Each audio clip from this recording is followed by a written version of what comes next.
Bana Congo mbote na bino mukolo ya lelo o topesaka bino ba mbote ba information ebele à travers Congo mobimba mukolo na zo pesa bino mbote partout bino place bino bovandi bolande biso à travers sango ya Congo mbote ba mama ba yaya ba tata ba leki mbote na bino lisusu mokonzi mboka mbote na bino parce que biso toza awa po na bino soki bino te biso tokoleka na kati ya ba caméra pour topesa bino ba information te parce que faut chaque jour topesa bino ba information boye bake mboka na biso zokenda na ndenge nini mbote na bino ba mama ba yaya petite sœur nanga propre Naomi apesio mbote parce que yo landanga chaque jour était un président soki oleki te na olanda yo te fo na olanda yo chaque jour naka information parce que information nde actualité ya ba Congolais Naomi Butakala na pesio mbote atro zamba likola batela yo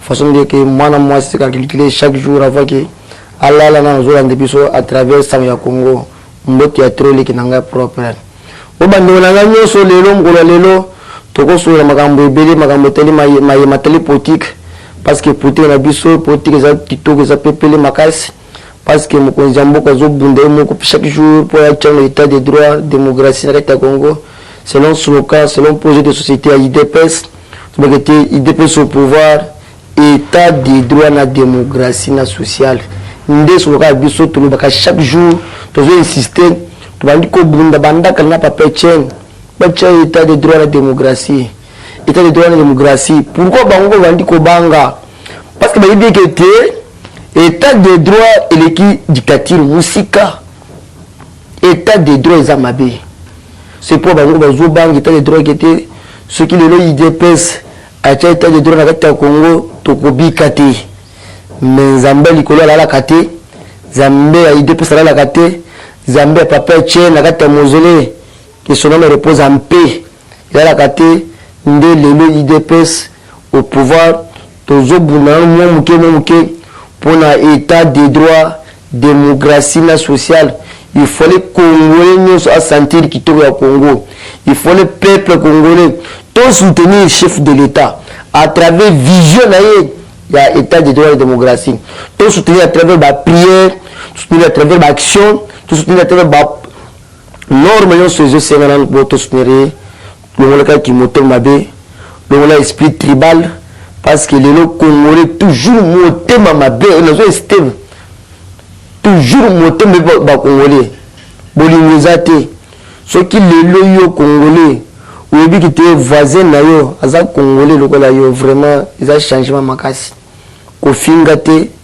ko tongate mais to travailler na kati ya bolingo nzambe ya ba Congolais pourquoi ba tongi États-Unis à travers amour ba américain amour bon c'est les remarques ce qui le un américain ko fina ba mboka mususu ba américain kuna ba aussi ka makasi poti eza amour ya mutu na bango la biso peut-être na amour wana soki to kite Congolais moko azu choc azu to sentir douleur na kati ya motema mais yo te akufa yo te azala bote to c'est le changement de mentalité to c'est le que to na amour to tongo Congo parce qu'à travers amour abiso la vision chef de l'état Fachi Beton Mobali nde to Congo qui liboso parce que bino bolinga te vision moté mais ta obi que tout ça ton moteur bino bolobi et pour ça tout ton te za bome ozulu kani ata lelo chef de l'état a ton stade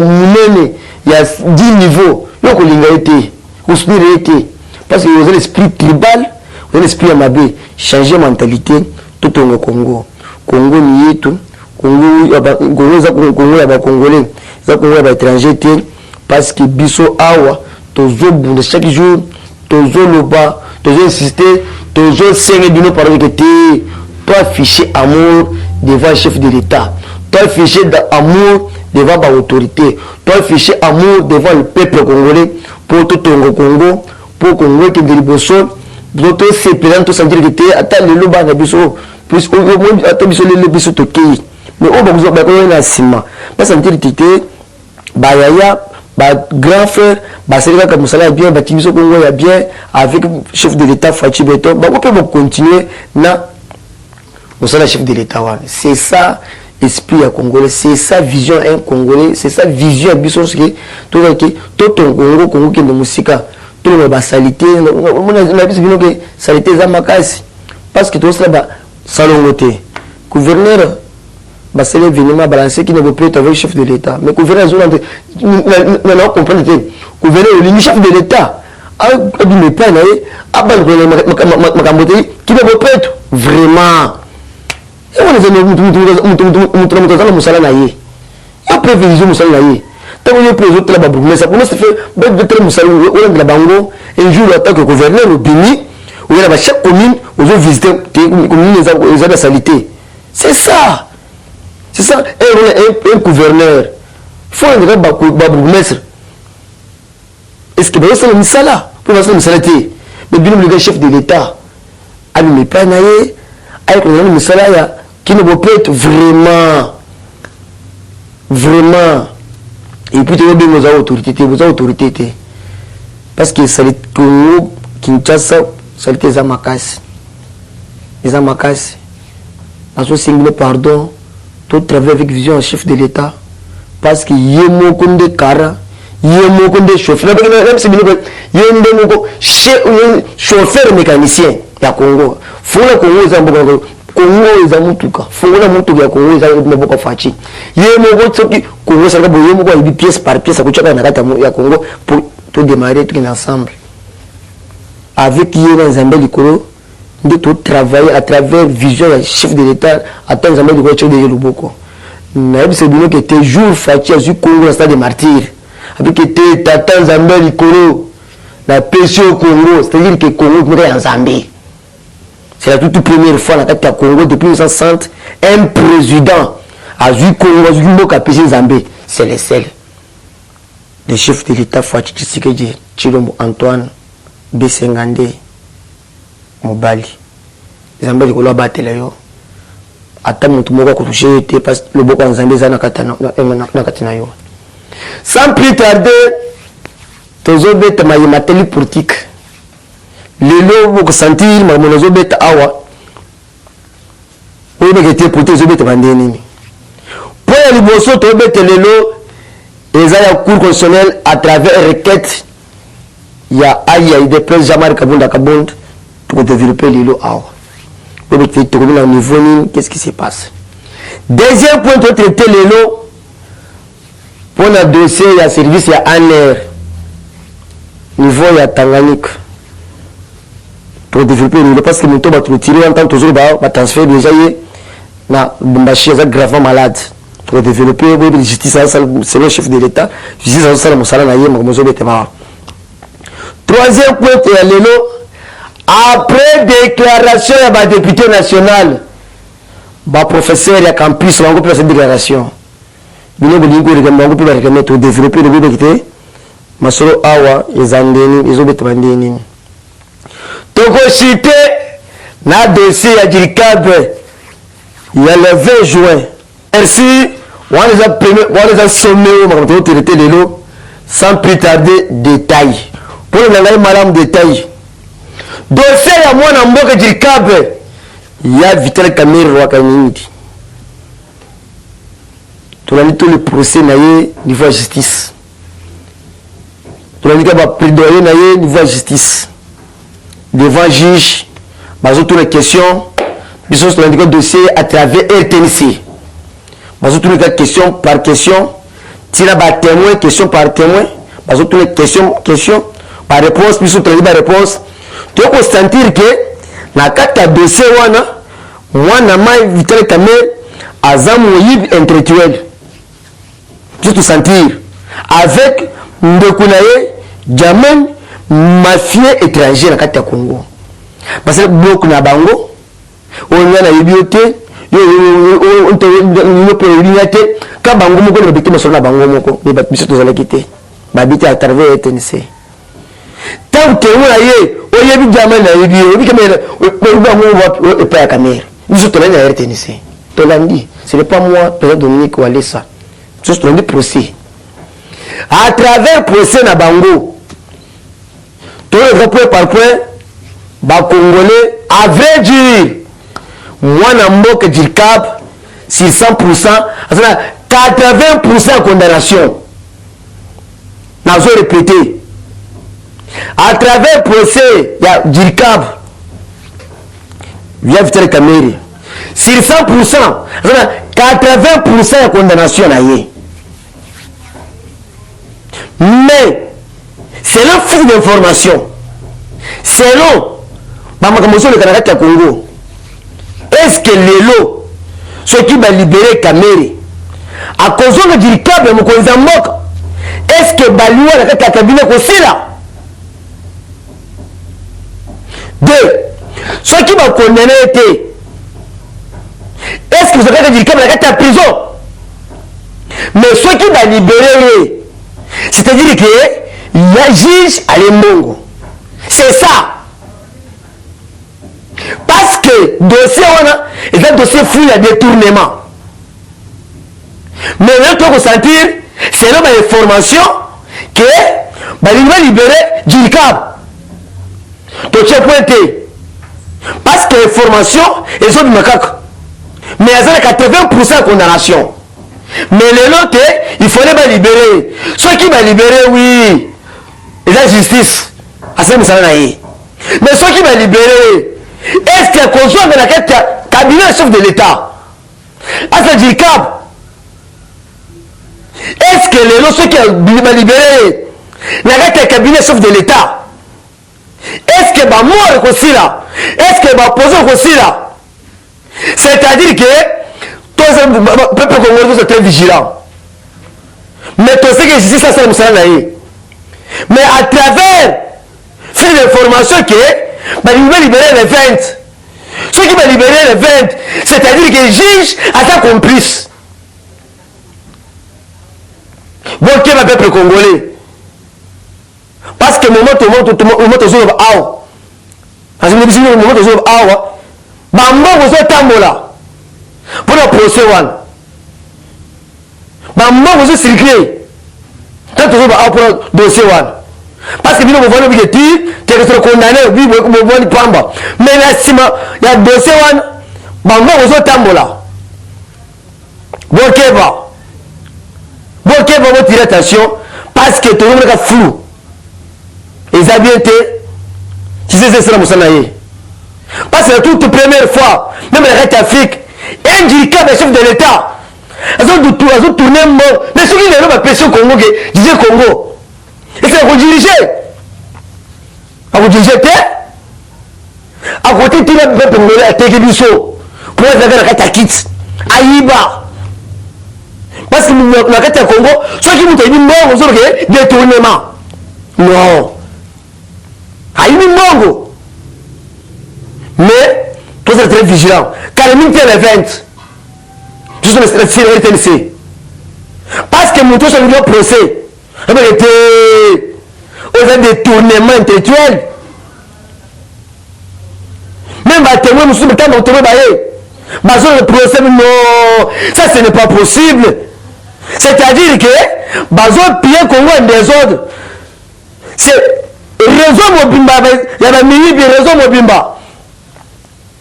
Nous sommes souffrir, mais Bango, nous sommes à l'État, nous sommes prier, nous sommes comment, nous sommes chaque jour, nous sommes travail bien été, mais Bango Kuna, détournement.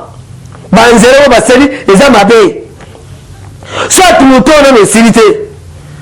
Mais Bango, c'est une bonne chose, c'est tout le temps. Quand finalement on mboka yezo seka bazo finir un procès au 100 jours yezo seka OK vrai projet ce qui va appliquer en norme vraiment le tour était vraiment il y a changement à travers vision Fati Beto yo Djirkab yo moko superviseur yo moko cordon OK aujourd'hui cordon monsieur étiquette non ça n'est pas possible non. Les peuples tous vigilants parce que sentir les gens qui étaient bézali. Mais vous avez parce que la carte a procès de tous l'année pour cette RTNC. Par contre, c'est bisoté, nous avons prêt parce que les 20 ne vont sentir que ni ne connaissent pas. Vous êtes calme, très vigilant, parce que toi c'est pour Congo qui est liboso il faut justice mais awa beaucoup sentir la vente frappe ko la kaka mukuru moko ko la kaka mais ce qui est le séminaire Kijukeba tout ça déjà mon population est sur le terrain mon population est de gauche à droite mon population est mais ton côté que tu es très vigilant parce que ce peuple congolais doit toujours bénéficier de souffrance et à vrai dire mais c'est possible que tu dis que le peuple congolais c'est ça bango nyonso na Jamani mafia étranger bazosambela peuple congolais détournement trop na ta Congo mais vous allez quand même te tribunal makosolo parce que awa ekomi ya koinda tokotiki te tokoloba kaka mpona intérêt de nos peuple congolais mpona intérêt général mpona intérêt ti ya badiaspora oyo baza libanda baotala Congo mosika soki nde basedeli na kati ya Congo population ya kitoko ezobetela bango mpe bakoya awa na baentreprise biso biso tokosala epai na bango totombola Congo ekende liboso parce que biso na kati ya Congo toza besoin na bato oyo baza na esprit ya chef de l'état mpo Congo ekende liboso mais boki banano parce que mitama baso ozobita bana ndenge ya kosakana te deuxième dossier Jean-Marc Kabunda ayi bandeko na ngai ça fait mal tant basali pétition contre Jean-Marc Kabunda basali pour l'assemblée balongoli oui eza état de droit toyoka état de droit ngoyo ye personne ne relation te asiliki te mais a remarqué na kati ya procès ya pétition a bénéficié bango bango te oyeke esilika a saisir mbala moko justice ntango Jean-Marc Kabunda a saisir justice wana kuna état de droit te ekomi mai noir na nsima na ye très décret biso badéputé très décret il devait une force ya komunda te a saisir justice te justice selon norme ya procès ya pétition oyo basali contre Jean-Marc Kabunda eza na bénéfice na ngai te ye mpe saisir nanu justice tant saisir justice sobi te bino makambo téléphone tokomovote te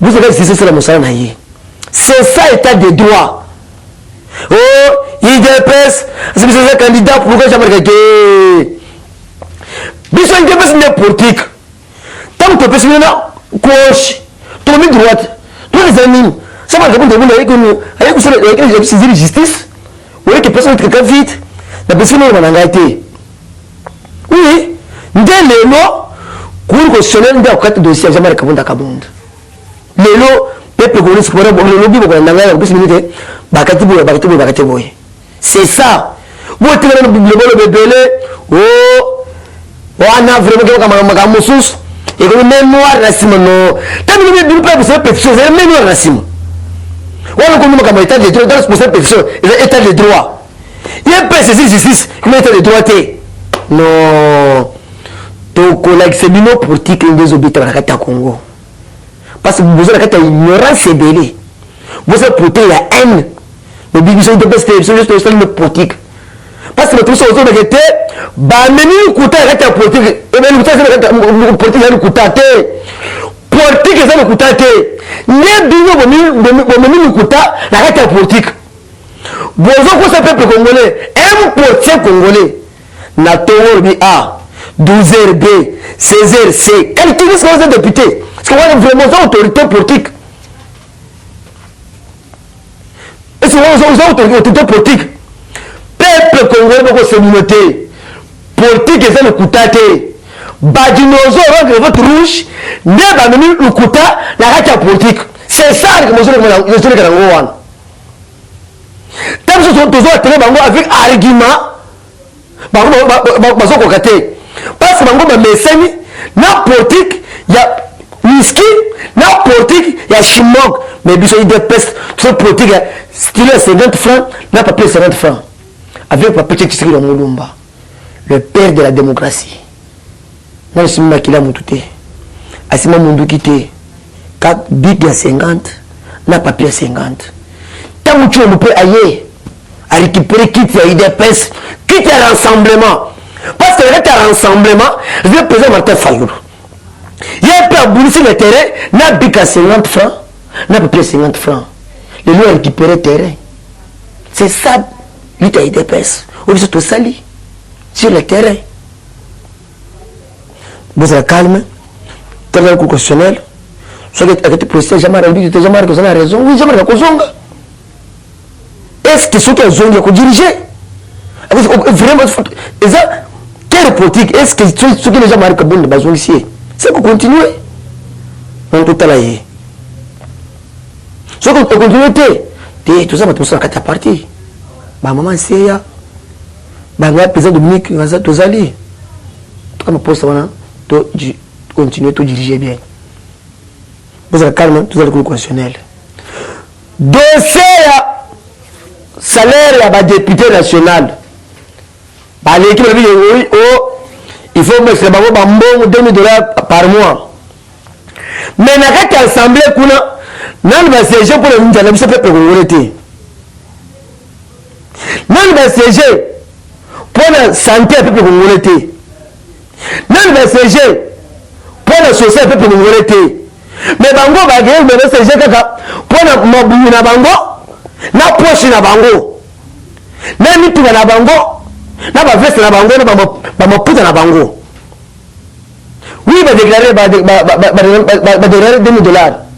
Ba professeur pe bango pe ko na campus. Non mais c'est des raisons moye. Puis c'est ba professeur et autres ba c'est salaire.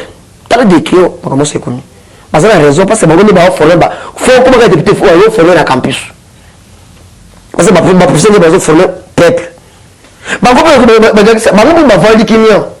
Peut-être tension mboka. Tu sais, si tu me dis na balabala tu te mbongo. To mo peuple mais bango ba doser. Mais bino bozo ke bozo ba élu du peuple. On veut voir sentir mon peuple so bête moté. Bo kilimba oh salaire. Ce qui me passe bino. Pas professeur ba passe bango, là ba tendre so bango ba passe bango. Parce que comme nous a bino ba député. Et d'ailleurs bino là la chaque fois que nous le ko izaté. Qu'on a ensemble qu'on le ko izaté. Ils ont parlé du peuple, ils ont parlé du sport. Dès qu'on a parlé du sport, théâtre c'est théâtre. Vous avez n'importe quoi, vous avez un dossier belé. Quand on a terminé, il y a un mandataire, vous avez senti, vous avez un bureau, procédure de terminer pour le dossier mandataire. Vous avez un kangami, binos. Là, président, vous avez un dossier. Vous avez dit qu'il y a un Katanga. Parce qu'on sait que c'est le portefeuille. Et puis, pas le vous voyez bien. Nous avons un peu de temps, ask pas awa, parce que nous avons un peu de comme il est. Tous les cités là, dossier est en air niveau Tanganyika. Justice matin de secrétaire, il y a un air. Nous pouvons gagner. Et c'est capon, la méthode de awa. Ba transférer na Mbashi à grave malade à l'hôpital à Zobela Makasi façon de retirer ba bétier vraiment les hommes sont là en arrêté à les services de renseignement mais le secrétaire va attendre une voie justice à le bibo ngai na recevoir convocation et directeur que il faut saisir mais c'est Kapongo ba saisir ba médecine en air. Mais pour un air, même à bétier. Pourquoi il va les servir? Parce qu'il y a un service de renseignement. Il faut que vous transférer au pays, dans le parquet. Mais vous avez un cachot. Vous avez déjà caché un air. Vous avez déjà caché un air. Quand vous précédez la samedi, vous avez toujours déjà directeur un air. Et puis, il y a une invitation au niveau de la justice. Tout le monde bien, nous ne connaissons pas. Et pour votre information, Makaboza m'a bien makasi. Parce qu'à travers la Fachi à la Kate. Le chef de l'État Fachi Beto Mobile à la Kate. Chaque jour, chaque province, par minute, c'est ça.